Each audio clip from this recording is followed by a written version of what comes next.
사도신경으로 우리의 신앙을 하나님 앞에 고백드립니다. 나는 전능하신 아버지 하나님 천지의 창조주를 믿습니다. 나는 그의 유일하신 아들 우리 주 예수 그리스도를 믿습니다. 그는 성령으로 잉태되어 동정녀 마리아에게서 나시고 본디오 빌라도에게 고난을 받아 십자가에 못 박혀 죽으시고 장사된 지 사흘 만에 죽은 자 가운데서 다시 살아나셨으며 하늘에 오르시어 우편에 앉아 계시다가 거기로부터 살아있는 자와 죽은 자를 심판하러 오십니다. 나는 성령을 믿으며 거룩한 공교회와 성도의 교제와 죄를 용서받는 것과 몸의 부활과 영생을 믿습니다. 아멘. 창세기 9장에서 오늘 말씀 보도록 하겠습니다. 창세기 9장 11절부터 13절까지를 제가 봉독하겠습니다. 창세기 9장 11절부터 13절까지를 봉독하겠습니다.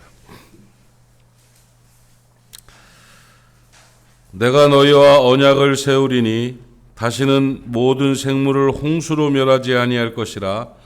땅을 멸할 홍수가 다시 있지 아니하리라.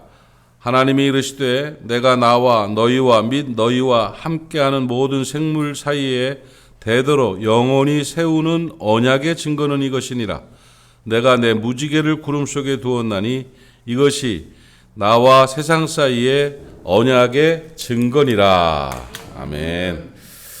지난 주일에 함께 무지개 언약과 그리스도 언약이라는 제목으로 말씀을 같이 나눴습니다. 성경은 언약의 책입니다. 언약, 계약, 약속 이런 뜻이죠. 계약, 성경은 계약이에요. 약속이에요. 계약은 쌍방이죠. 계약은 일방적인 계약은 없죠. 쌍방 계약이고 아브라함이 제단에서 계약의 언약의 재확인을 하는 장면도 성경에 나오죠. 그래서 작은 새도 쪼개라 이렇게 해서 그런 언약 장면도 나오고 첫 언약의 그 증표들은 가죽옷 사건이라고 생각합니다. 가죽옷을 지어 입혀 주심으로 너를 구원하겠다는 내 죄를 덮어주고 사해주겠다는 그런 증거로 가죽옷, 죄 없는 양을 잡아서 가죽옷을 지어 입혀줬죠. 성경은 다 언약의 얘기입니다. 가죽옷도 그렇고 아담과 맺은 언약, 노아와 맺은 언약, 아브라함의 언약들 이런 언약들 다 다윗과 맺은 언약 전부 이 언약인데 그 언약의 주체가 누구냐? 그리스도예요. 그리스도 언약. 그러니까 예수 그리스도께서 오심을 예수 그리스도를 보내서 너희를 자녀 삼겠다는 언약의 체결 그 약속의 책들이 성경인 거예요. 그래서 구약 올드 테스트먼트예요. 오래된 계약이에요. 오래된 약속이에요. 계명 계약이죠. 뉴 테스트먼트는 뭐예요? 새로운 약속, 새 약속, 이렇게 새 계약, 이런 성경 자체 이름이 그래요, 이름이. 그래서 그냥 순수 한국말로 이 성경을 이름을 뭐라고 부를까요? 계약서, 계약서. 여러분 계약서 쓰죠? 계약서를 막 쓰잖아요. 막 아파트 사고 그럴 때. 근데 한국 계약서는 이렇게 몇 장 이렇게 안 되지만 기업들이라든지 외국에 보니까 계약서 이렇게 두껍더라고요. 그래서 내가 이게 계약서라는 말이 이해가 가요. 막 이렇게 계약서가 있어요. 계약서들이 막 기업들 계약서는 막 엄청나죠. 그죠? 우리 기업 계약서도 이런데 우리 하나님과의 약속의 그 구원의 계약서가 이 정도 되면 괜찮은 거죠. 그죠? 그러니까 계약서도 안 읽어보고 살면 이게 문제가 되는 거예요. 그 계약을 알아야지. 뭐가 뭔지를 알아야지. 계약서도 안 읽어보고 계약을 하면은요, 그 상황이 안 좋아질 수 있어요. 그러니까 계약서 꼭 읽어보세요. 예? 하나님과 언약의 계약, 그 계약서 정말 중요합니다. 이 계약인데 이 계약들 전부 계약들이야. 그리스도를 보내주시겠다. 예수 그리스도가 이런 분이다. 예수 그리스도로 말미암아 너희를 하나님의 자녀 삼을 것이다. 너희를 저주와 멸망에서 건져낼 것이다. 하는 이 계약을 언약의 증표들을 계속 보여주고 있는 성경이에요. 구약 처음부터 계시록 끝까지가 계약이 담겨 있습니다. 오늘 또 하나의 계약을 이제 소개하고 싶은 게 무지개 언약이에요. 무지개 계약. 하나님께서 노아 홍수 이후에 노아가 나와서 이제 번제를 드렸어요. 제사를 드렸어요. 제사를 드리고 살려주시는 은혜에 감사했을 때 하나님께서 오늘 주신 말씀이 이거 이제는 홍수가 끝났다. 하면서 내 증표는 이것이다, 내 증거는 이거다 하면서 무지개를 쫙 펼쳐 보여주셨어요. 그때까지 무지개라는 게 없었죠. 무지개를 몰랐고, 사실은 그때 상황은 홍수가 더 이상 있지 아니라는 그 말을 다르게 번역을 하면 홍수를 내릴 물도 없다, 이제 그런 뜻이 된다고 번역하는 분들도 있더라고요. 그러니까 이게 대기권 위에 있던 홍수 물층이 다 쏟아져 내려버렸고, 그리고는 이제 무지개를 쫙 보여주시면서 새로운 언약을 제시하셨죠. 그 무지개 언약도 그리스도 언약의 예표라는 거예요. 그러니까 결국 그 속에 그리스도를 담아서 보여주신 거라는 거죠. 그러니까 그 무지개 언약, 노아에게 보여주신 그 무지개 언약이 결국은 이 시대 우리에게 보여주는 그리스도 언약의 예표예요. 여기서 예수를 읽을 수 있어야 돼요. 여기서 그리스도를 읽을 수 있어야 된다는 거죠. 그 무지개를 통해서 우리에게 보여주시고 싶은 게 뭐냐? 이제 심판이나 홍수나 이런 것들을 안 할 거다. 그리고 이제 새로운 회복에 대한 증거로서 무지개를 쫙 보여주셨고 그 안에 그리스도를 담았다는 얘기예요. 그래서 그리스도 언약은 세상에 오실 그리스도에 대한 메시아 그리스도에 대한 언약은 바로 이것이다 하면서 보여주신 의미들을 제가 4가지 정도 말씀을 드렸는데, 첫째 그 의미가 뭐냐면 그리스도 언약의 완전성이에요. 완전성. 7색깔이라는 완전함을 표현해 주고, 이 무지개라는 건 성경에서 여러 종류로 여러 의미로 사용하셨고, 특별히 계시록 4장에 보면 하나님의 보좌에 무지개가 둘렀다고 그랬어요. 하나님의 보좌에도 무지개가 있을 정도의 언약의 개념이 굉장히 크거든요. 그 7색깔 무지개는 바로 완전성을 7이라는 완전성을 보여주면서 우리에게 깨닫게 하는 것이 그리스도 언약은 완전한 언약이다.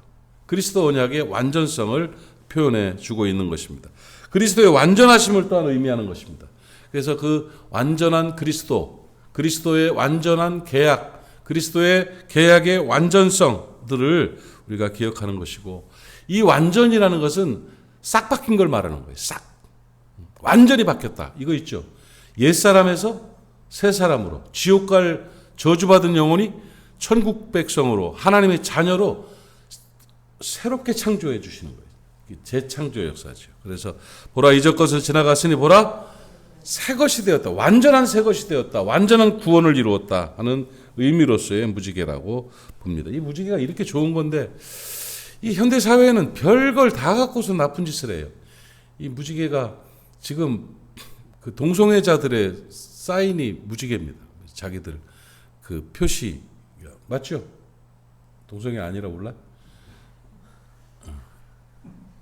그거 몰라 알아도 되지, 그래도 알아야죠. 무지개 표시를 가지고 이제 자기들 동성애 뭐 퀴어 축제라든지 이런 거 할 때 무지개를 띄워놓고 막 이런 어따 대고 말이야, 그죠? 감히 어따 대고 속지 마십시오, 여러분. 그게 타락한 말세의 현상, 죄악의 현상이 동성애입니다, 여러분. 동성애라는 것은 성 정체성 장애를 가진 분들도 있어요. 그러니까 그런 분들은 또 협력하고 도와주면 되지 그거를 독려할 일은 아닙니다. 학교 안에서도 지금 그것이 거의 교육이 되고 외국에서는 뭐 동성애를 건강한 성으로 그렇게 표현하고 있습니다. 그러니까 이게 소돔과 고모라가 동성애를 인정했어요. 소돔성에 동성애가 있습니다. 그러니까 이게 심각한 문제예요. 말이 조금 다른 데로 갔는데 무지개를 그쪽에서 쓰니까 내가 속이 상해가지고 무지개가 얼마나 귀한데 무지개 언약을 말이야. 그렇습니다. 또 무지개는 그리스도 언약의 완전하심을 보여주는 것이다. 또 무지개는 뭐냐면 심판과 저주에서 종교를 말하는 거죠. 그러니까 이거는 뭐냐면 그리스도로 인한 심판의 종교성을 말하는 거예요. 그러니까 무지개는 심판이 끝났다, 심판받지 않는다예요. 이제 홍수로 심판하지 않겠다는 표시를 한 것처럼 예수 그리스도 안에 있으면 심판이 끝났다예요. 심판받지 않는다. 이 저주의 심판을 받지 않는다. 그리스도 언약의 핵심이 그겁니다, 여러분. 예수님께서 세상에 오셔서 십자가에 죽으셔서 죄값을 치르셨어요. 죄값을 치르시고 또 3일 동안 지옥에 내려가셔서 그 선포하시고 그리고 사망 권세를 깨치고 부활하셨잖아요. 그러니까 그 역사하심을 보면서 이게 뭔가 도대체 죄 없는 그분이 세상에 오심, 성육신과 고난당하심과 십자가의 죽으심과 또 지옥에 내려가심과 이 모든 것들을 부시고 부활하심이라는 그리스도의 이 캐리그마적인 이 일은 이 사역이 뭔가요? 뭐야? 이게 뭐 때문이에요? 우리의 저주와 죄를 담당하신 거라는 거죠. 속량하신 거예요. 대신 지신 거예요. 그렇기 때문에 그리스도 안에 있으면 우리는 심판받지 않아요. 우리는 멸망하지 않아요. 그 언약의 증표가 바로 무지개라는 거예요. 무지개. 그리스도의 언약의 심판과 저주의 속량이 바로 무지개의 증거인 것입니다. 그러면 완전하신 그리스도 언약 또 저주와 심판을 종결하신 그리스도 언약인데 그 언약의 무지개를 우리가 어떻게 만날 수 있고 볼 수 있고 성취할 수 있는가에 대해서 지난 시간에 배웠죠. 그 묘하게 성경에서는 창세기 9장을 보면 내가 내 무지개를 두었다, 하늘에 두었다 해도 되는데 거기에 분명하게 보여집니다. 구름 속에 두었다 이렇게 말합니다. 구름 속에 두었다. 이것도 의도 있는 표현입니다. 의도 있는 말씀에 의도 있는 표현이에요. 9장 13절에 있죠. 내가 내 무지개를 구름 속에 두었나니 이렇게 말하고 있습니다. 무지개는 독자적으로 뜰 수 없습니다. 무지개는 그냥 맑은 하늘에는 보이는 게 아닙니다. 구름이라는 배경이 있어야 구름 속에서 무지개가 뜨는 거죠. 구름이라는 건 수분입니다. 수분. 물이에요. 물. 그 물기가 하늘에 있어야 이게 호수로 이렇게 쫙 뿌리면 무지개가 이렇게 물에 비친 게 무지개요. 네, 하여튼 그렇습니다. 그러니까 무지개를 구름 속에 두었다. 물이 있어야 무지개가 뜹니다. 구름이 있어야 무지개가 뜹니다. 성경에서 구름은 말씀을 상징합니다. 구름 기둥과 불 기둥으로 인도하심이라는 이 구름 기둥은 말씀의 기둥이고 불 기둥은 성령의 기둥. 그래서 낮에는 구름 기둥, 밤에는 불 기둥. 늘 인도하신. 그 구름의 의미는 말씀이에요. 말씀. 구름이라는 건 말씀을 말하는 것이고 물로 씻어 우리를 정결해. 구름, 물, 기체화된 물이 구름이죠. 그리고 그 구름, 구름이나 물이나 인도하신 말씀을 상징하는 그런 거죠. 결국 그 얘기입니다. 그리스도 언약은 말씀을 통해서만 보여지는 거예요. 말씀으로 조명할 수 있는 게 그리스도 언약이에요. 말씀이 아니고는 예수 그리스도의 구원의 진리 가운데로 나아갈 수가 없어요. 그게 보이지가 않아요. 그러니까 말씀이 중요하다는 거예요. 구름 없이는 무지개가 뜨지 않는 것처럼 성경이 아니고는 구원의 진리를 들을 수도 알 수도 말할 수도 행할 수도 없다는 것을 깨닫기를 바랍니다. 말씀의 깊이가 깊을수록 말씀의 범위가 넓을수록 진리의 깊이가 깊고 진리의 범위가 넓게 되어 있습니다. 그리고 말씀의 깊이가 깊고 말씀의 넓이가 넓을수록 말씀의 능력의 권세가 나타나게 되는 것임을 꼭 깨닫기를 바랍니다. 이 말씀이에요, 말씀. 결국은 하나님의 말씀으로 말미암아 무지개 언약, 그리스도 언약이 보여지게 되는 구름으로 말미암아 무지개가 보여지는 것처럼 말씀으로 말미암아 그리스도가 보여진다 하는 것을 깨닫기를 바랍니다. 그리고 또 하나 무지개는 구름만 있다고 뜨지 않습니다. 반드시 필요한 조건이 또 하나 있죠. 햇빛이 비쳐야 됩니다. 햇빛이 비치지 않으면 무지개는 뜨지 않습니다. 밤에는 무지개가 뜨지 않습니다. 그렇죠. 햇빛이 쫙 비쳐야 이 수분이 구름이 쫙 깔려 있고 거기에 햇빛이 쫙 비치면 그 수분에서 반사되는 프리즘이 그게 무지개잖아요. 무지개. 햇빛이 아니면 안 됩니다. 무지개 언약은 햇빛이 있어야 돼요. 그 그리스도 언약의 의미가 뭐냐? 햇빛은 뭐냐? 빛은 무엇을 말하냐? 성령을 말합니다. 성령의 비추심이 있어야, 성령의 은혜가 있어야, 성령의 조명이 있어야 그리스도 언약이 성취된다는 것을 깨닫기를 바랍니다. 그리스도 언약의 본질이 뭡니까? 그리스도 언약을 한마디로 줄여서 그리스도 언약을 말한다면, 성경의 진리를 말한다면 뭘까요? 구원이에요. 구원. 지옥 갈 영혼, 저주받을 영혼 구원하는 거예요. 성경은 구원 계약이에요. 구원. 그리스도로 말미암아 구원받는다.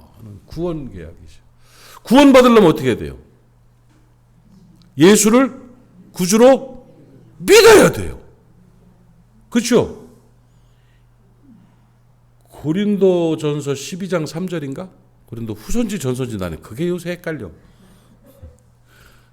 누구든지 성령이 아니고는 그리스도를 주라 할 수 없느니라. 성령 받지 않으면 예수님이 메시아로 믿어지지가 않는 거예요. 성령이 아니고는 예수를 주라 할 자가 없어요. 그러니까 결국 그리스도 언약의 성취는 성령에 의한 거예요. 제가 가끔 예배 부름에 기도를 드릴 때 예수께서 세상에 오신 것도 감사하고 보내주신 것도 감사하고 십자가에 죽으신 것도 감사하고 부활하고 그렇게 되는 거 다 감사하다고 말하면서 뭐라고 그래요? 제일 감사한 건 성령으로 인해서 믿게 하심에 감사하다. 성령 아니고는 못 믿어요. 믿게 하심에 감사. 그거예요. 믿게 하시면 성령이에요. 성령. 그리스도 언약의 성취는 성령으로 말미암는 거라는 거죠. 그러니까 무지개 언약은 햇빛이 있어야 무지개가 뜨는 것처럼 성령이 비추심이 있어야 그리스도 언약이 성취된다 하는 것을 우리에게 보여주고 있는 것이다 하는 것입니다. 그러니까 그 무지개 하나를 띄우시면서도 하나님께서 여러 의미들을 우리에게 보여주신 거예요. 완전하신 그리스도, 심판의 종결자 그리스도, 말씀으로 인한 그리스도 언약의 조명, 성령으로 인한 그리스도 언약의 성취. 얼마나 멋집니까? 그리스도 언약이라는 것은, 무지개 언약이라는 것은 그리스도 언약을 이렇게 보여준 예표라는 것을 기억하시고, 여러분의 마음에, 여러분의 삶에 언약의 무지개가 밝게 뜨기를 주님의 이름으로 축복합니다. 기도합시다. 하나님 아버지, 함께 나눈 말씀이 우리의 믿음을 더하는 권세가 되게 해주시기를 원합니다. 성령님 오시어서 그리스도 언약을 성취하옵시며 그리스도로 말미암은 담대함이 우리 가운데 있게 하시고 하나님의 자녀로서의 아름다운 삶이 있도록 은혜 베풀어 주시기를 원합니다. 오늘도 종일토록 주의 은혜 가운데서 살아갑니다. 사명 잘 감당하게 하여 주시옵시며 예수로 인해 행복한 날 될 수 있도록 도와주시기를 원합니다. 오늘 또 저녁에 성경 공부반을 시작합니다. 말씀이신 하나님께서 임재하여 주옵시며 모든 성도들이 함께 모여 말씀 배우고 그리스도 언약을 밝히 볼 수 있도록 역사해 주시옵소서. 또 저녁에 마가다락방 저녁에 금요 성령 집회 기도회가 있습니다. 하나님 기도하는 자들이 많아지게 하시고 주 앞에서 온전한 모습으로 서게 하여 주옵소서.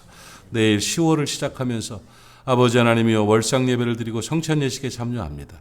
아버지 모든 성도들이 함께 모여들게 하시고 우리 하나님 앞에 하나님의 명령대로 초하루에는 너의 모든 권속들이 함께 모여 예배하라고 말씀하신 그 말씀에 순종할 수 있도록 은혜 허락하여 주옵소서.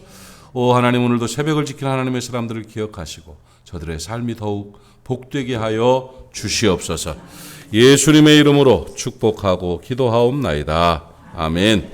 하늘에 계신 우리 아버지, 아버지의 이름을 거룩하게 하시며 아버지의 나라가 오게 하시며 아버지의 뜻이 하늘에서와 같이 땅에서도 이루어지게 하소서. 오늘 우리에게 일용할 양식을 주시고 우리가 우리에게 잘못한 사람을 용서하여 준 것 같이 우리 죄를 용서하여 주시고 시험에 빠지지 않게 하시고 나라와 권능과 영광이 영원히 아버지의 것입니다. 아멘. 오늘도 말씀 기억하시면서 함께 기도하는 시간 갖기를 바랍니다. 무지개 언약을 바라보며 그리스도 언약의 성취를 바라보며 승리하는 날 되기를 바랍니다. 우리 주님 한번 부르고 중보해야 될 분들 기억나는 대로 기도하시고 말씀 앞에 기도할 수 있도록 해주시길 바랍니다. 우리 함께 기도하겠습니다. 주여 아버지 하나님 은혜를 감사합니다. 오늘 아침에도 우리가 함께 예배하며 우리 하나님 앞에 함께 기도할 수 있도록 은혜 베푸시니 감사합니다.